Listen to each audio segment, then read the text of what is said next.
And now, please join me in giving a very warm welcome to Ian Kellett.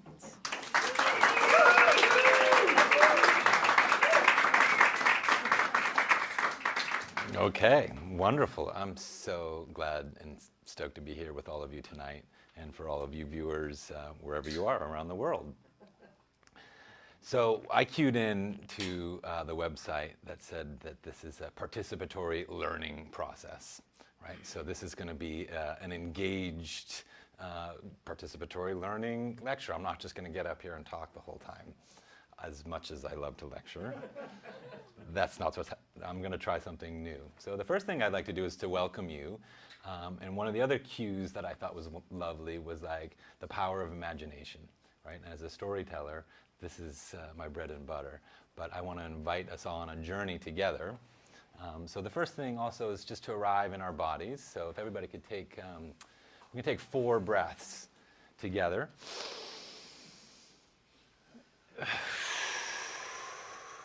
Let's let the exhale be twice as long as the inhale.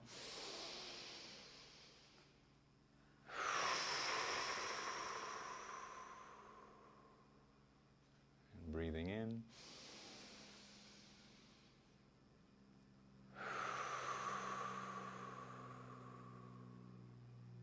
And one more.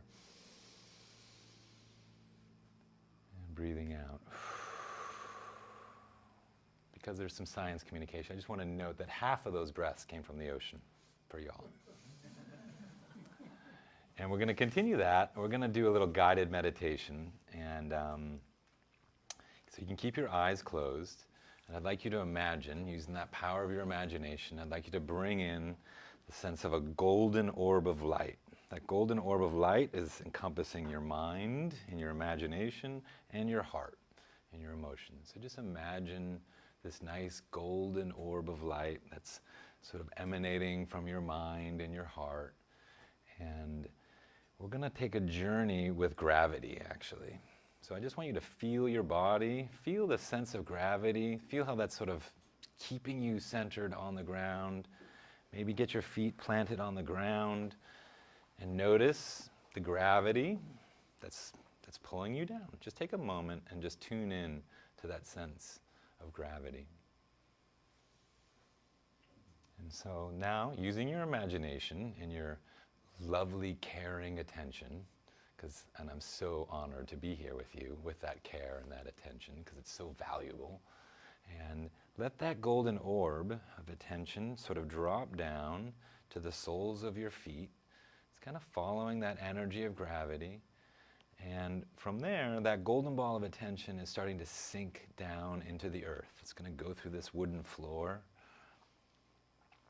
And it's going to go down through this alluvium river sediment that was once here, the dirt that's on the top, that was carried by rivers.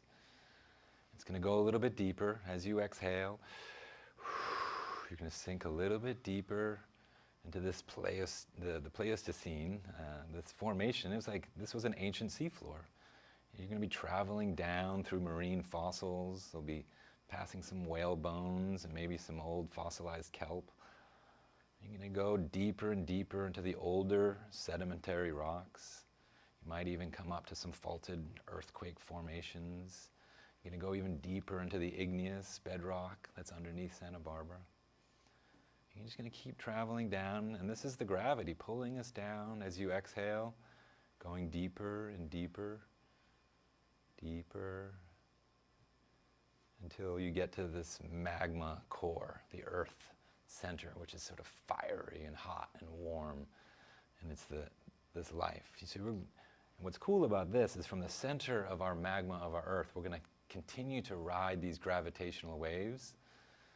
And that's going to take us up, up, up, out of the rocks. We're going to catch a sunbeam, and we're going to carry that gravitational wave right across space, and we're going to enter right into the heat of the sun. We're going to go past those solar flares, and that gravitational wave is going to carry us into the center of the sun, that place that provides us all of life, the food and the warmth and everything that is living on this planet as we're traveling right into the center of that sun. And using math and gravitational waves, we're actually going to now travel from the center of that sun right to the center of our galaxy. That's math. It's beautiful gravitational waves carrying us to the center of the galaxy.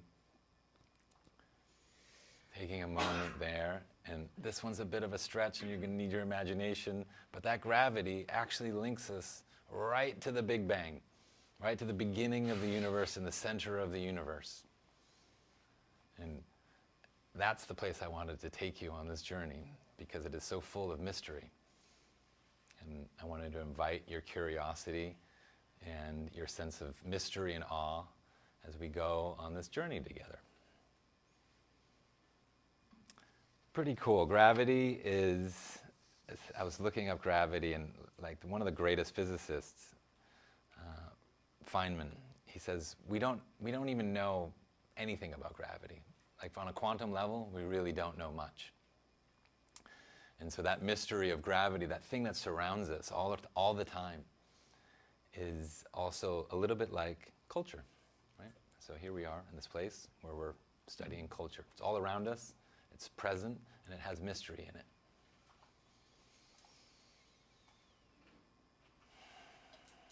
So thank you so much for bringing your curiosity, your sense of mystery, and we're going to go on this journey together.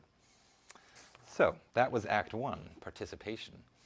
Thank you for coming with me on that journey with your attention and your mind. And so, I mean, who am I? I'm a storyteller by trade, right? And so I think I wanted to jump right in and start exploring, just an old story. It's kind of an intimate story about when I was in 6th grade. I was a bit of a menace, truth be told. And I remember this new kid showed up, Ryan Moore, and he was super bright, big, beautiful, round head. And he was like the smartest kid in math. And he started to get the attention of my best friend. And I am a little bit guilty to say I kind of bullied him. I kind of extorted him for like 25 cents. Like that quarter was left over from lunch. And I still feel bad about that, but it was weird because like the next day I was out playing murder soccer, and like the 2 biggest kids in 8th grade, they just like crushed me. They got in between me, like just massacred me on this murder soccer game. And then the next day, like I literally I couldn't get out of bed. I had to like crawl into the kitchen. And my mother at first didn't totally believe me, but then she took me to the hospital. And it turns out that I ended up in emergency care. I turned it in, and I had a bacteria infection inside my bone marrow of both my shins. And it was killing me.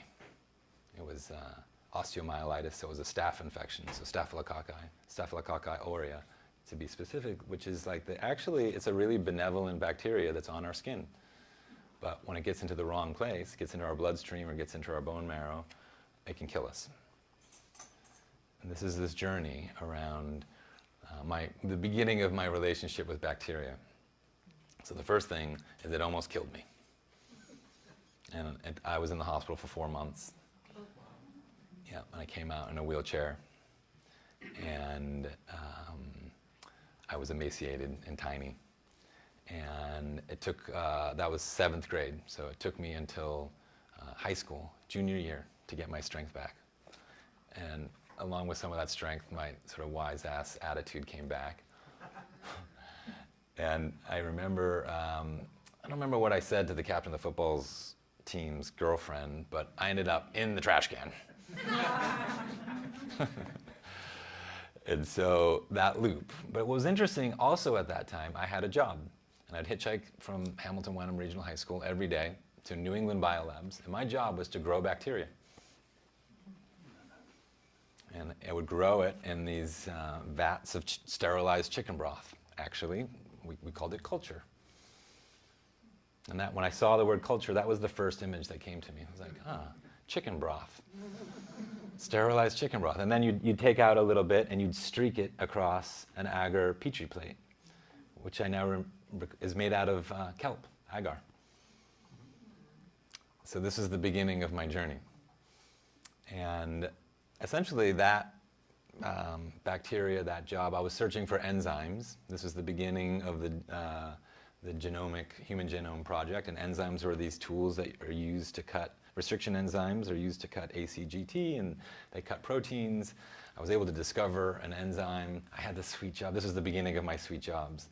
I got in with the boss, and he sent me to a volcanic crater on this island called Dominica in the Caribbean.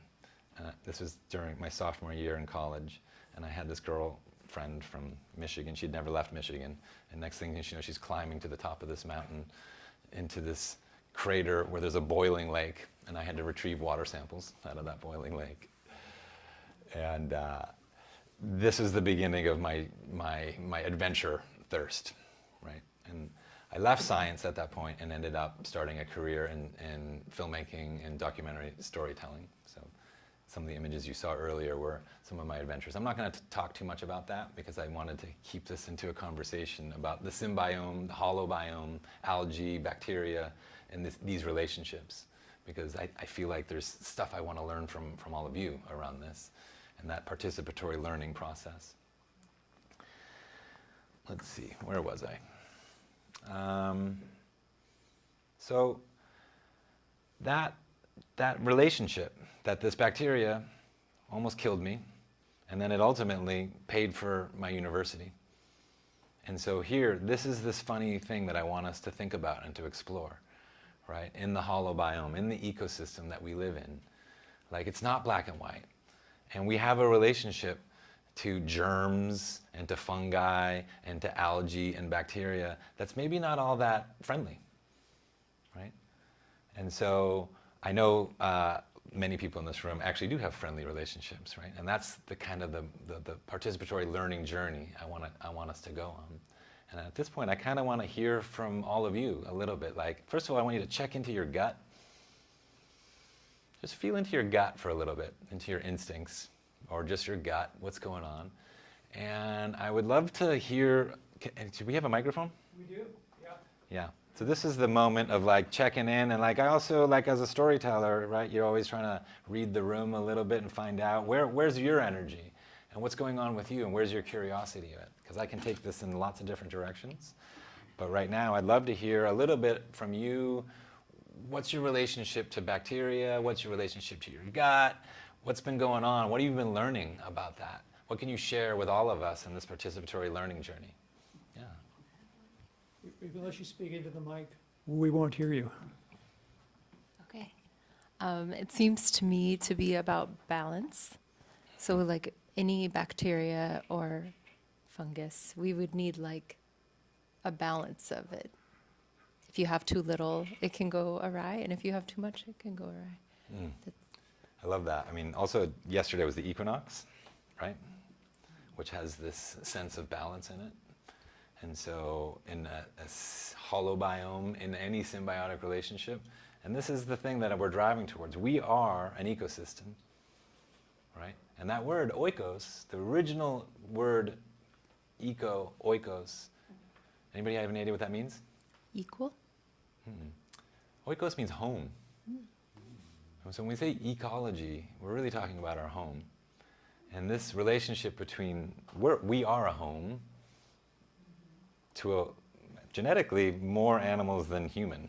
More entities genetically is bacteria and fungus than it is actually human DNA. And so we are a home, and as we move forward into the external ecosystem, I want us to like ground out in that. So what's your relationship to to the dwellers that are all over you, and these bacteria that's on your skin? There's fungus, there's everything there.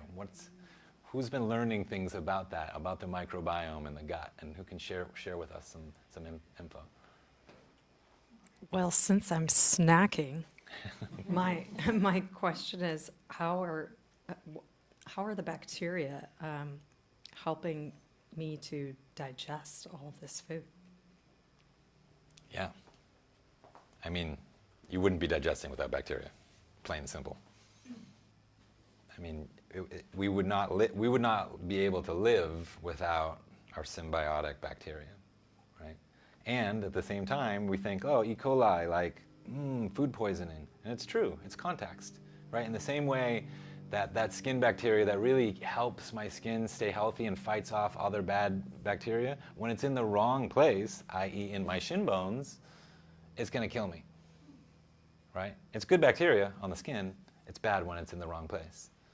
So that's one thing to start to consider. Context and location and timing, it matters. One thing that I've been curious about, I think, is the connection between the gut bacteria and the brain, and how that system affects mood and cognitive ability and perhaps some neurodivergence. It'd be really interesting to learn more about that as science kind of maybe shines more of a light on that, because I do believe that there is a connection. Anybody who's had a bowl full of sugar cereal can tell you. Maybe that's more to do with the glucose, but for me anyway, I think there is a long-term connection between the gut bacteria and brain activity, and I'd love to learn more about that. 100%, and that's a really important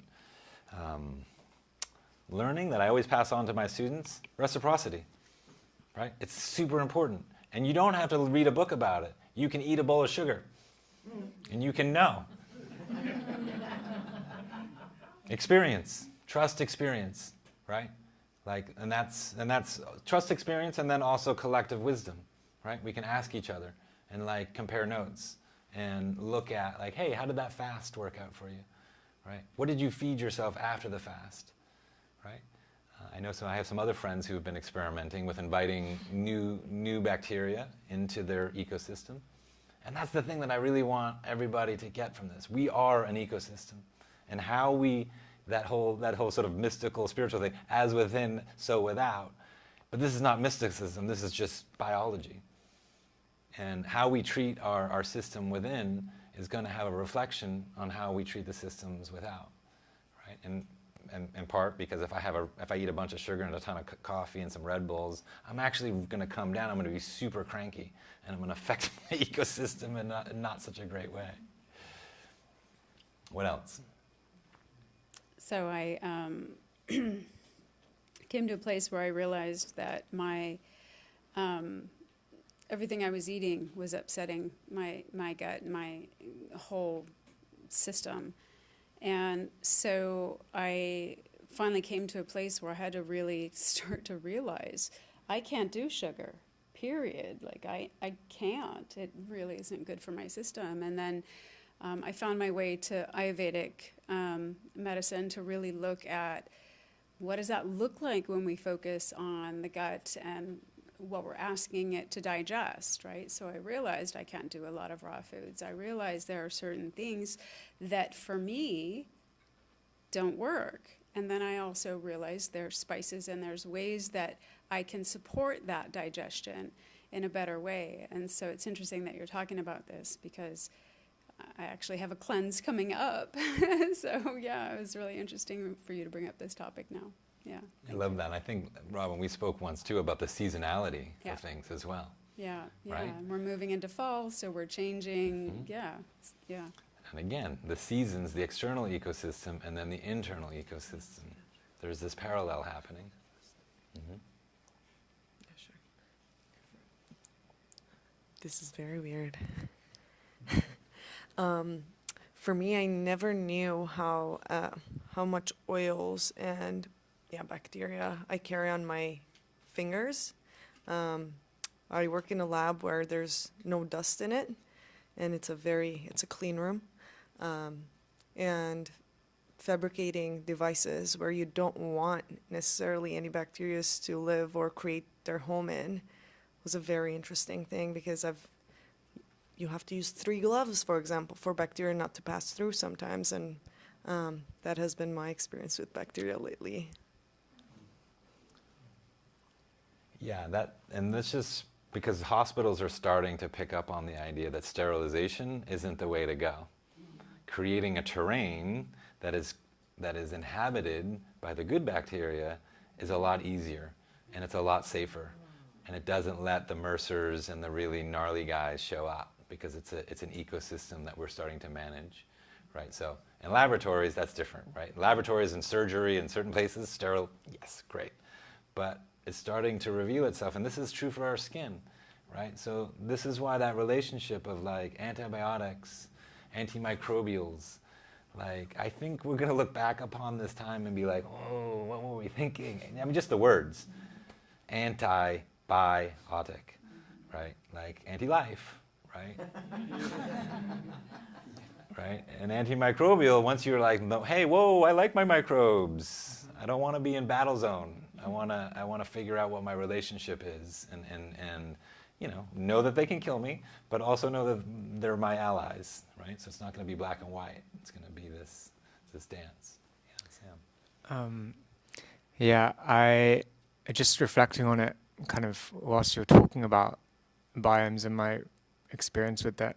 I had an infection that also had me in the hospital for about a week, and if I hadn't kind of caught it, it could have been like I would have lost my arm, and it all came from a blister, which it was one thing where it was like, okay, that's normal, not going to deal with it particularly. I mean, I was a teenager and like whatever, and just thinking how small, a tiny amount, such as like innocent setting, and something can get really bad. And then also thinking recently I've been learning about how to support my gut and my biome. And it's also just like, can be done as simply as, some yogurt, right? And it's such an easy, simple thing to do to support it as well. And just thinking about the tiny acts that can have really large consequences with the biome. Yeah, I love that. And it's not a one-to-one, it's like an ecosystem. A little bit of fermented foods, a little bit of probiotics, some fiber. You're kind of like, we're gardening, right? And gardening is a complex system, or you're shepherding, right? And there's inputs and outputs that aren't like, oh, have this one thing that's going to solve it. No. And plus, each one of our biomes is as unique as our fingerprint. So it can be used in forensics, right? Like we're leaving a trail of forensic evidence in the microbial world.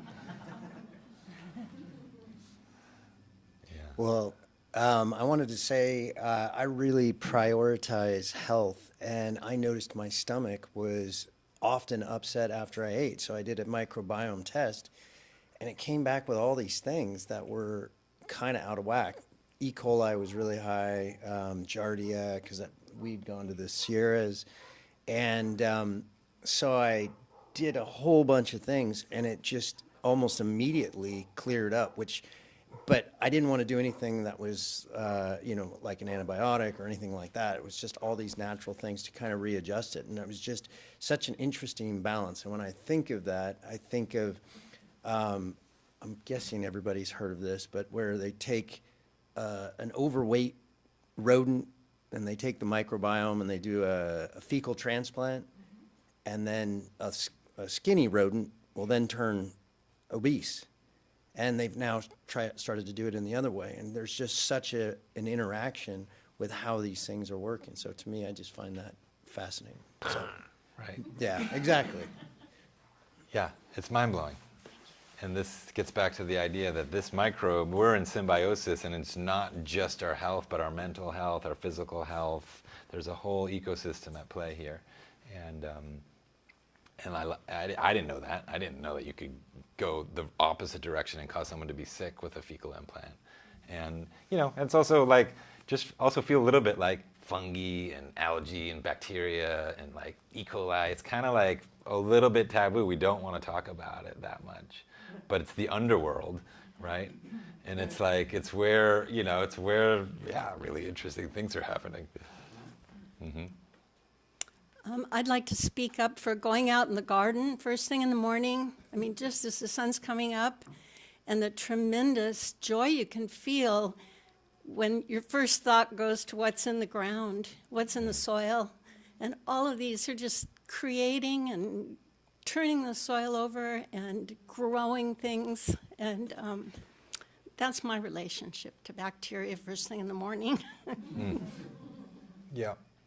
We're gonna hopefully get to soil a little bit, healthy soil organisms, right? And the quality of soil on the planet right now is not great.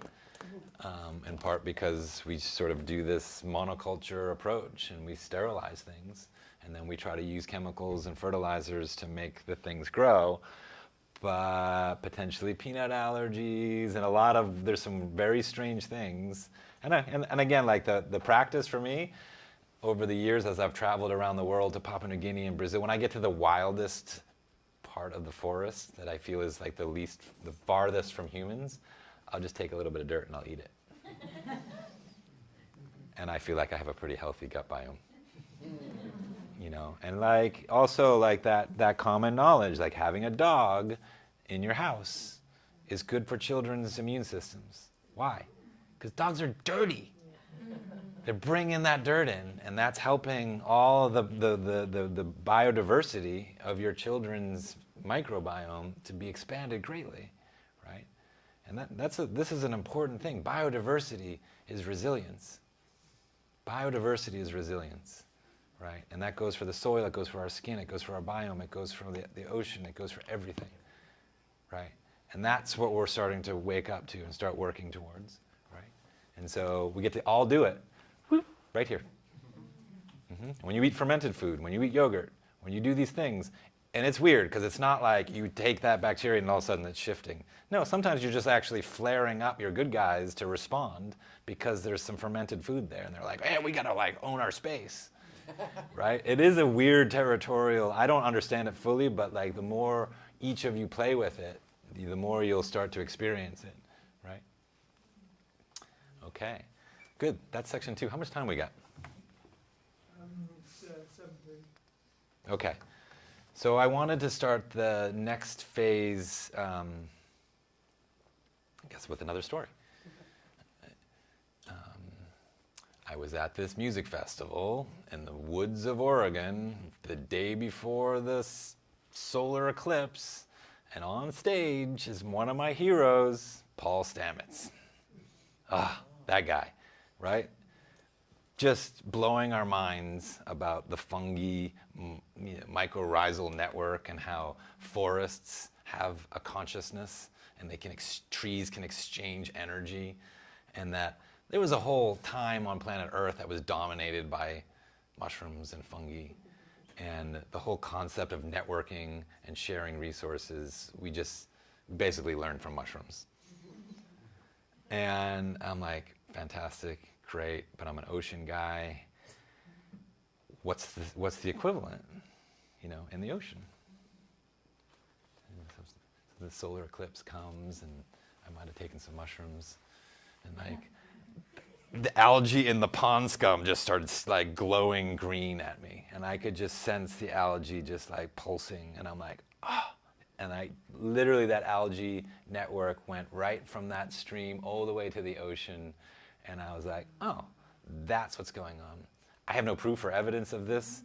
I just have a love of algae, right? And a love of kelp and seaweed. And honestly, if I'm totally true, like I followed kelp and seaweed here. That's why I live here, right?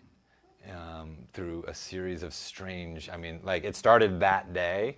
And I was like, oh my God, algae, wow. And then I cross over the pond, and the first guy I run into is this guy holding up this huge bag of kombu, which is like the most nutritious of all the seaweeds. And he's like, come to my kelp workshop.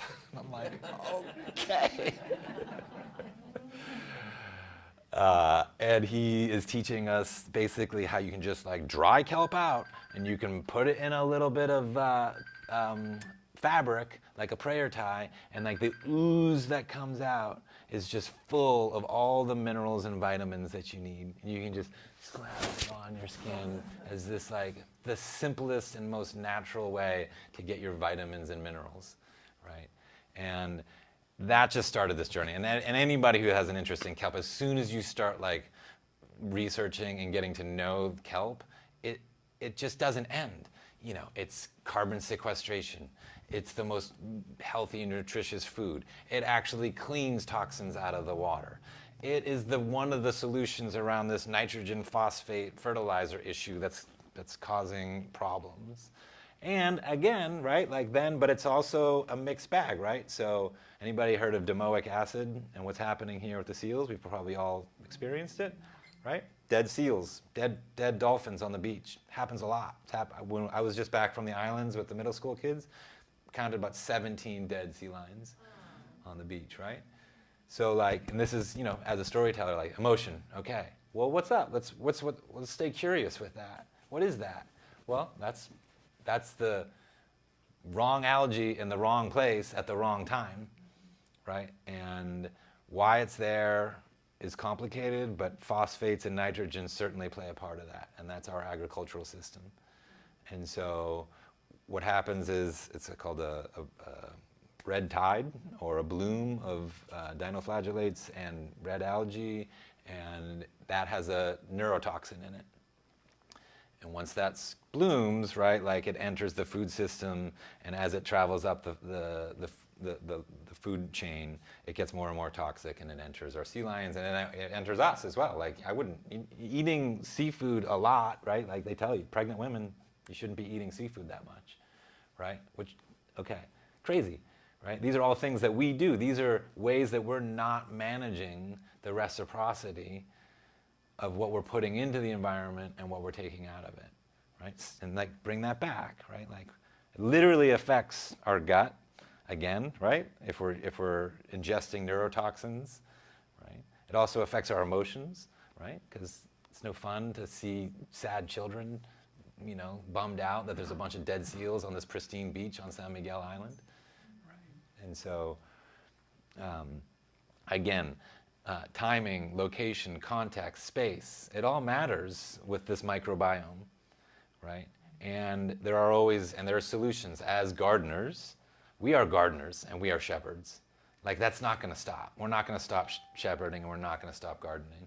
Now, how do we do it, right? And that invitation that I would love all of you to participate in is, in our ecosystem right here, kelp is in trouble, right? 80% of it there's 20% left of traditional populations that were here in the channel, right? Now, the ramifications of that are big, and as temperature is rising, it's going to be more and more.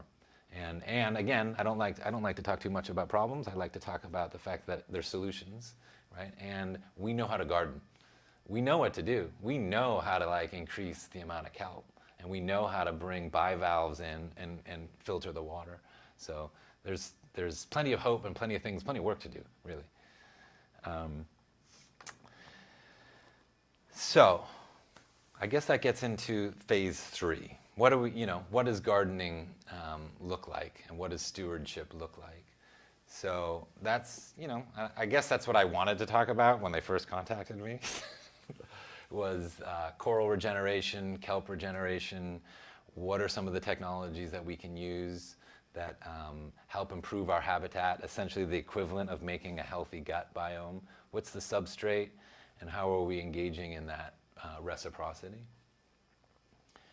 And I actually want to take a moment to just appreciate the way that this process all came together. It was very symbiotic. I said, hey, I want to talk about ocean blue economy stuff, and they're like, you need to actually bring in some symbiosis. And there was a nice exchange of information that ultimately really curated the whole first part of this lecture to get it into something that this is the first time I've ever done this lecture and even spoken on these issues.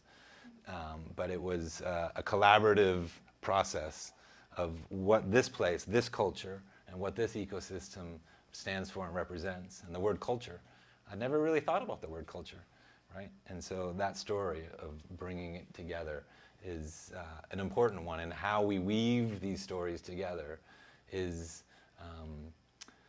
how we form culture. And again, it's a little bit like gravity. It's all around us, but the cool thing about culture is you have more influence over culture than you do gravity.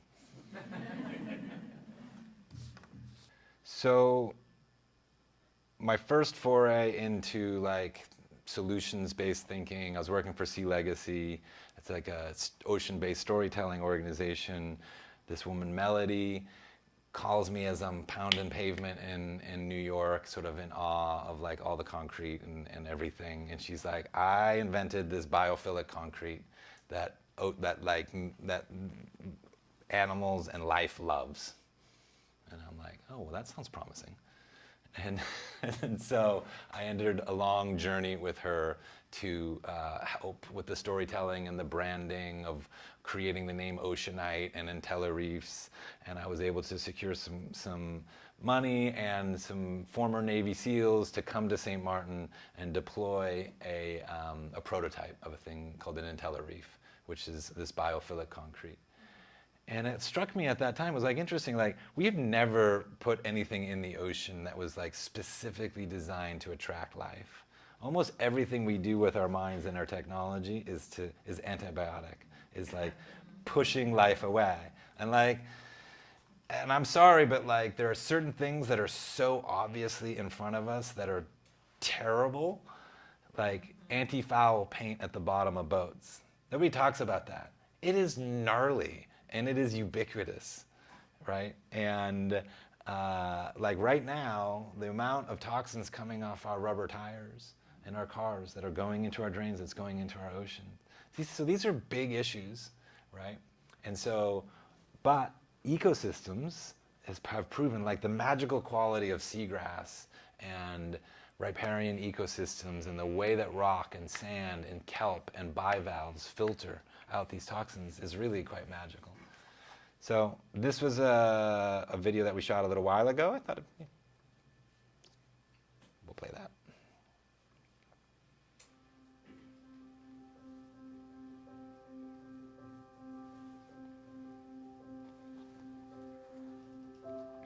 My name's Emily Higgins, and I'm a scientist working with Reef Life Foundation to evaluate the coral reef communities that are growing on the Entella reefs that we've had underwater in St. Martin. I examine animal and plant communities on artificial reefs and compare them to those living on natural reefs to see how they are similar and different and try to understand a little bit about how those communities function on both of them. Artificial reefs are a quick solution to build back that three-dimensional complexity that we've lost that would otherwise take decades up to 100 years to reconstruct with just natural processes alone. They can be designed in any shape to achieve different conservation objectives and can be modified depending on species-specific needs in a certain region.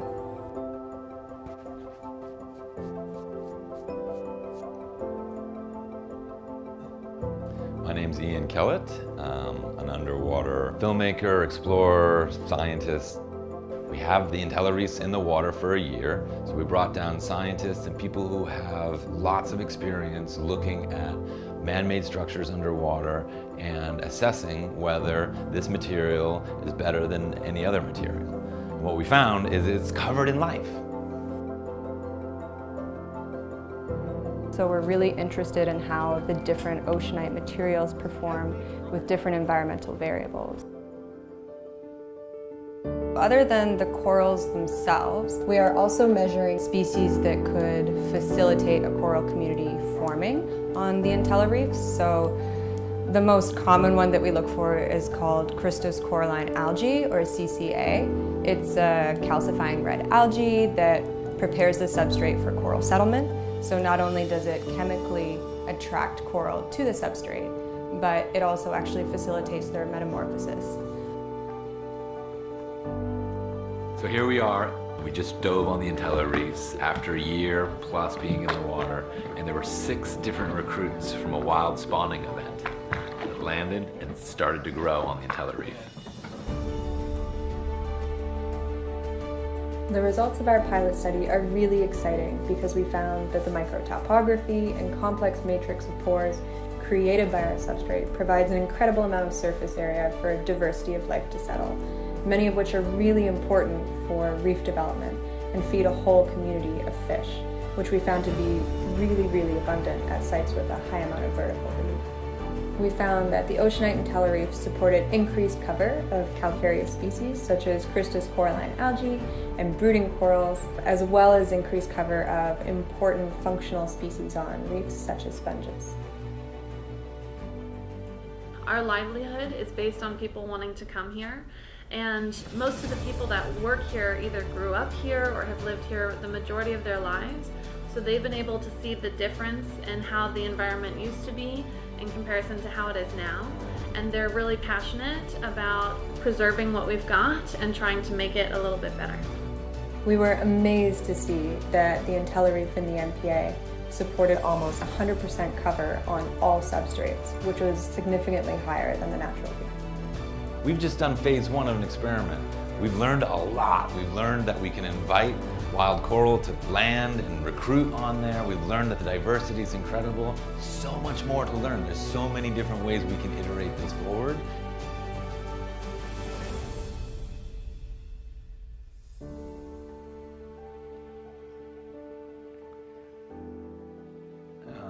Yeah, so that was a long time ago, like 4 years ago. Those reefs are just like covered in giant sponges and coral. And but this was the first time really that I tuned into this concept of a hollow biome, right? This external ecosystem that is like our ecosystem, right? Without that CCA, without that algae, like coral doesn't exist, right? It's a symbiotic relationship. And the more you start looking around in nature, the more you see this. It's everywhere. The species don't exist in isolation. We all are interbeings, right? And I love that term. I think it was Charles Eisenstein that coined that. You know, in a more beautiful world that we all know is possible, this concept of an interbeing is really important, right? That we're all connected as humans, but we're also connected to our bacteria. And when we go out and try to engage in gardening and shepherding, it's this idea that you're dealing with a complex system, right? And just inviting that energy and story. And it's an interesting one because it's like not that many people necessarily want to pay attention to algae or bacteria or microbiomes or E. coli, but it's so important. It's so important that we're presencing that and making that, you know, interesting and exciting. And so that project has since launched more prototypes up in Halifax. It's growing kelp like crazy in polluted waters. It's got UN endorsements, and so it's ready to like the bottom of wind farms. We're hoping to put some off of the Elwood Pier. Like you imagine if our ocean breaks that are protecting our coastlines are built out of something that actually promotes life, right? And actually can be seeded with bivalves and kelp. So not only are they protecting us from erosion, but they're also purifying and cleaning the water and eventually providing food. I'm not sure I would eat the bivalves right away, but so I just wanted to share that as a little project. So I thought I would end. How much time do I got? It's 7:15. And we're 8 o'clock is right? Yeah. Okay, cool. Why don't I'd like to do this thing. One of the ways I like to frame how to approach big problems comes from the Stanford Design School. And the way that they frame their design process is we really want to protect the brainstorming phase, right? So there's lots of people who are really good. I heard an interesting description of Greenpeace the other day. They were mystics and mechanics, which is cool, right? And we need both. Again, like complex diversity is really nice. But the mystics are pretty good at brainstorming and having big visions. So we're going to kind of, you know, because of this culture, we're going to stay in that space. So first thing I want you to do is just relax a little bit because, you know, brainstorming is actually part of the brain that requires, you know, there's no such thing as a bad idea. And in fact, we kind of want to make it funny. Let's just throw a bunch of things in the idea. And so it comes from the world of improv, right? So it's yes and. So I'm going to invite us all to think of what it would be like to live in a hollow biome What is the village? What is the place that we want to live in that has that biodiversity? What does it feel like? What kind of events? What kind of rituals? What kind of culture are we in that has this sense of an interdependent, symbiotic holobiome? Okay, so I'm going to start, and then we got the microphone? I do. And so then anybody who wants to add, you just say yes and. All right. So I'm going to start with, in our holobiome village, there are goats, and we get to milk them, and we make this awesome yogurt, and there's wild berries that we get to pick and put into this very active cultural yogurt, and I get to see you guys for breakfast in our communal kitchen. Yes, and?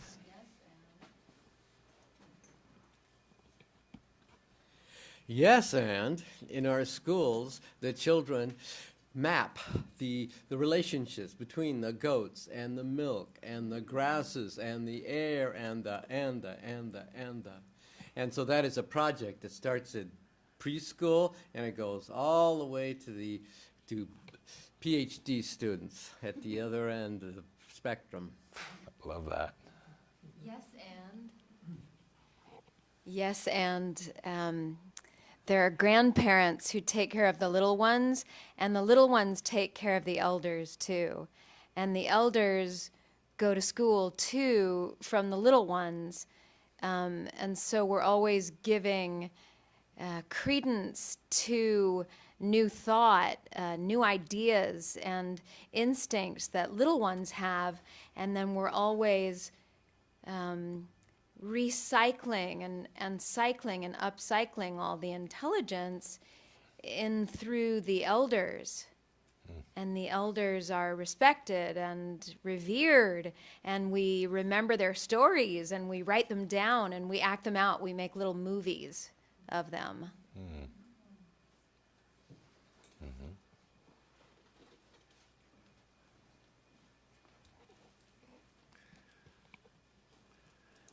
And also in our community, there is a time for silence where we all can just listen to whatever inner aspirations or inner voice we might have, which can enrich and inform us as we see the world afresh each day. Yes, and it'll be full of native plants, which will allow for the native species of insects and birds and bees, and it will be unique to every area. Yes, and in that silence, we begin to understand our own inner world so much that telepathy becomes a thing. And that in the telepathy, we can continue to relate to the bees and care for the oceans, because the animals will be literally talking to us. And that will be normal. That will be normal.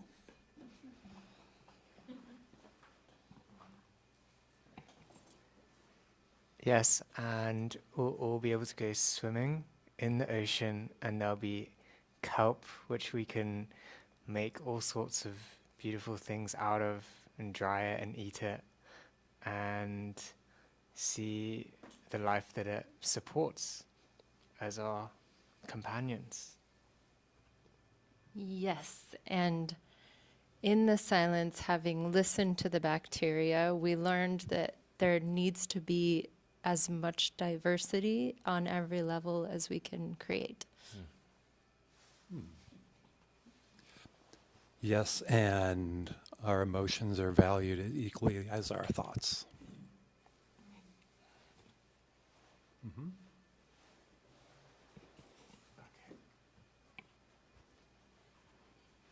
Yes, and every religious tradition will be represented, and they will incorporate within their teachings the respect for the natural world, and that will be an integral part of their rituals.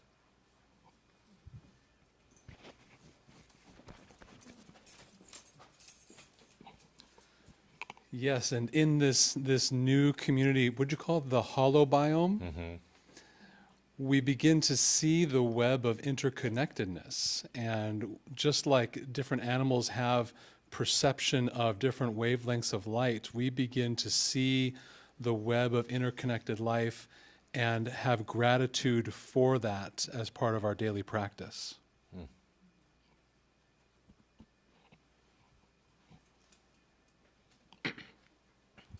Yes, and as people's needs are satisfied and they're not as sort of dedicated to what can this accomplish, how can I make things better, intuitive inquisitiveness, curiosity for curiosity's sake, wanting to understand things, not because it will necessarily better people in one way or the other, just because they're cool and interesting, will be something that people really value and seek.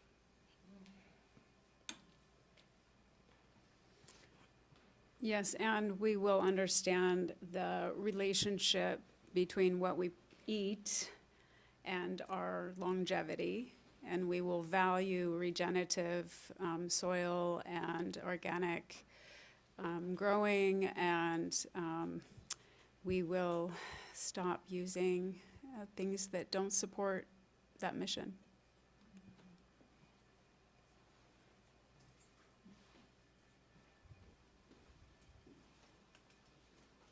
Yes, and we'll have land, air, and water all integrated as one. And we'll see that beautiful relationship, and our ears will suddenly be able to hear our own gut biome, and our bodies will start talking to us. And we'll really be grateful for that. And we'll have story hour every night.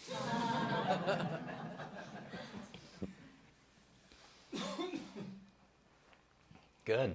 I want to live there. Don't you? Yeah. I missed one little story. When I went back to dive on that Entella reef after 9 months, I went down and this like eyeball was poking out of the middle. And I went up to it and I put my finger up and this tentacle unfurled and like grabbed my finger. And I was like, okay, cool, you like it. Yeah. Because I was hustling to get ready, I didn't see, you referenced some photos that you had on the screen. I'm wondering if you could show those and tell us a little bit about the images. Those are isolated jellyfish in Missoula where they basically become solar creatures. So they grow the algae inside their gills with the sun, and then they harvest it, and they're fully self-contained living solar creatures. Pretty cool. Where's Missoula? Missoula is in Indonesia. It's this, Raja Ampat and the western side of Papua New Guinea. Absolute diving mecca. So does anything eat those things? Nope.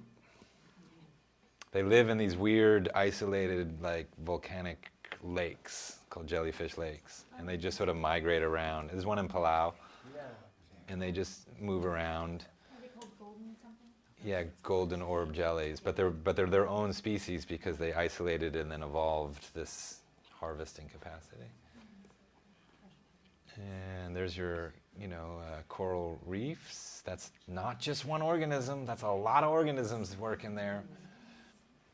Wait, I have a question about the golden jellyfish. How come they haven't just like overtaken all of planet Earth? Well, it's funny you say that because jellyfish are proving to be a bit of a problem in our oceans.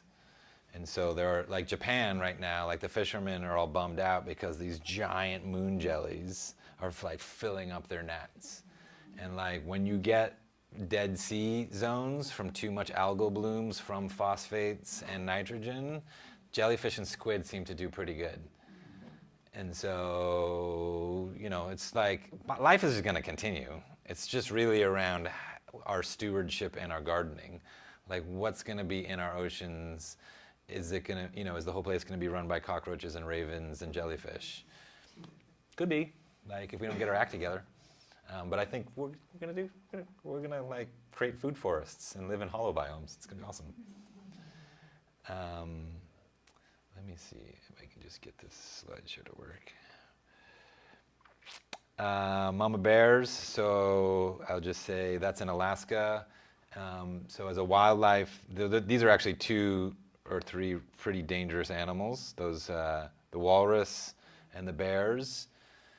I've been close, and it's all about listening, right? Like one bear can be totally friendly, and it can feel like it's really friendly for a couple days that you're filming, and then all of a sudden the bear with missing an eye, who hasn't been gorging himself on fish eggs and fish brains, and is missing the salmon, and now you didn't pick up on that, and so that's a dangerous situation. Walrus is also fine on land, very dangerous in the water. Squids, there's the jellyfish, there's a pretty good, that's a sponge, jellyfish, the algae's there, the fish are there, that's a pretty good hollow biome shot. There's the one-eyed bear I was talking about. We gave him a wide berth. That's also in Indonesia. So I did a lot of work on an expedition ship traveling around the world, but this is my favorite. Taking UCSB students and middle schoolers out to the Channel Islands with storytelling equipment and having them have these experiences around. I think they're filming an island fox, with this huge lens and it's just all right there. So. And yeah, that's Xochitl Claire, one of our star proteges. She's a marine biologist, she's a professional dancer, and an incredible actress. And she learned to swim when she got to UCSB, and now has her PhD in marine biology. Yeah, kind of a badass. This is one of those moments that we dialed in, on Thursday in the summer, in July, we can drive up from Christie's Ranch, and when we're up there where the students have all their equipment, the marine fog rolls in all around them, and that's experience design. Sunsets, fog rolls in, they're all up there having a pretty good time. Dragonfly, metamorphosis, I don't know. I just put that in because I feel like dragonfly energy's been really pronounced in Santa Barbara right now. And I think we are in a time of metamorphosis. So the gooification. You guys ever heard of gooification? You know what's cool in gooification? So the whole dragonfly melts, except for these little discs called imaginal discs. So this is a reference back to our imagination. The imagination stays in the gooification process, and it retains the information that's necessary for the butterflies and the dragonflies to move on to the next phase of flying. So I just want to throw that one back to the throw in the beginning, the imagination. The way we use our imagination is so important, right? And it's as the mystics and powerful cultural ambassadors have always said, control your thoughts, and manifest your outcomes. This is Philippe Cousteau and I with sperm whales. This was about 3 seconds before I got bitch slapped by a baby sperm whale. Yeah, that was in the Sea of Cortez, and basically what had happened is I had asked Philippe to go to the other side of the whales, and he free dived down, and when he was coming back, this young whale decided that he didn't like our behavior. And so slowly, it looked really slow, it was coming at me slowly, and I was like, oh, great. And then this tail started coming, and it looked slow until the last 5 feet, and that was really fast. And it felt like a brick wall hitting us. My camera went flying, fins went flying, and we all had to be totally silent because there was an observer on the boat, and we couldn't talk about it. That's Seaweed Sensei. That's the guy that I met who after the eclipse, and then I couldn't find him for 5 years. And then I found him, and then it took another 6 years for him to take me to his secret nori spots, and yeah, that guy's legend. He's one of the most sustainable human beings I've ever met. He had the veggie diesel truck that he was burning oil, and he just harvests, in the full moon and the spring moon. His whole business and his whole gardening, his whole humanness was, I just really admire him. Oh, there's the otter. So in the kelp forest, I don't know why that picture's like that, but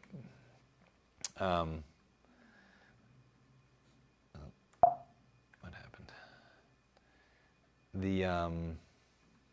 So interestingly, this thing is happening in our kelp forests, where that's not Pictopodia, that's not the sunstar, but that is a big predator of our native purple urchins that are creating these urchin barrens because we've lost the balance. We started losing the balance when we hunted out all the otters, and then we lost a little more balance when the warm water blob came out and melted the starfish. And so now we got this situation where native purple urchins are eating our kelp forests. And there's the relationship of the predator-prey relationship is out of whack. And so the California Academy of Science and other people and UCSB, they've figured out how to breed the starfish. So this may be one of these opportunities where we can shepherd back our allies. And this becomes a really interesting question around how do we garden and shepherd and engage with ecosystems. Historically, when we've engaged in these ways, things have not gone super well. Historically, but like, however, we are gardeners and we are shepherds, right? And like, so it is, and then what I'm hearing from my scientist friends is we can't just like let nature totally be alone anymore, right? Like when you've got 80% loss of kelp forest, there's some action needed on our side, and we cause the imbalance in some way. So that's a very interesting question to explore. Like, at what level do we engage in nature, and what does our stewardship and our curation and our custodianship require? Let me see if there's a couple other hollow biome. That's a good hollow biome shot.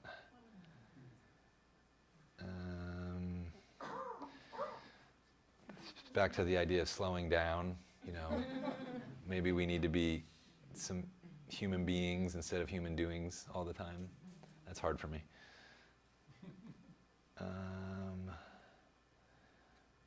Like that guy in the Galapagos.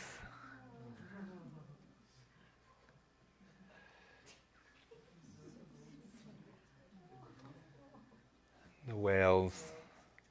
Yeah, I think the whales, I've had a relationship that's profound and deep, and that generosity of the whale nation, like they gave of their flesh to light up our streets, right? It's like, and then what they're teaching about balance, this largest animal in the world that is really family oriented. It has a beautiful song and harmonics, and it has lessons to teach us about balance. And let's see, there's a cool shot of that. You know, love. This is that place, Missoul in Raja Ampat. Very, very magical place. And you know, like I have a lot of love in my heart, and I'm a fisherman, and like the engagement of eating and engaging ecosystems again through our gut. Like, how do we potentially eat our way into more balanced ecosystems? What are we purchasing, you know, that helps, you know, like Jacob Grant is my favorite farmer. His soil is like crazy biodiverse.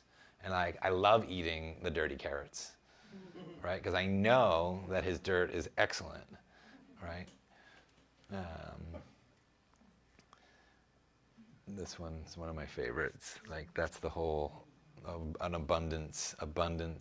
What they say in that area, this is a dock, a little village called Arborak, and which is also in Raja Ampat and in Indonesia. And they had a saying like, your system, we should be able to go, by the time you put the rice on, by the time it's done, you should be able to go to the dock and catch a fish and bring it back and have it with your rice.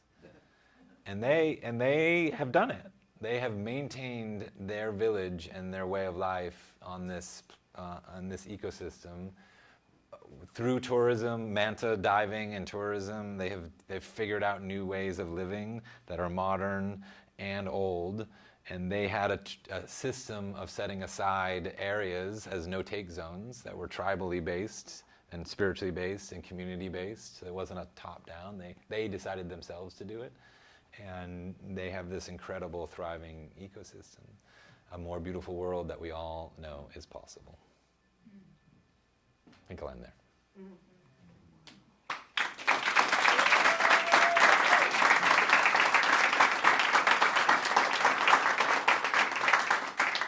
We have a tradition here where someone gives a vote of thanks to our speaker, so Alan Cooley's going to do that for us. That was great. What a journey we've taken. We got to breathe, we got to meditate, we got to experience gravity, and we got to learn about the rich biodiversity. We found out about Ian's love affair with algae and seaweed. And really, think of where we've been tonight. Think of everything we've experienced. And not just that, but we also have, because of the way it was structured, we got to experience a sense of community at the same time, and delicious food.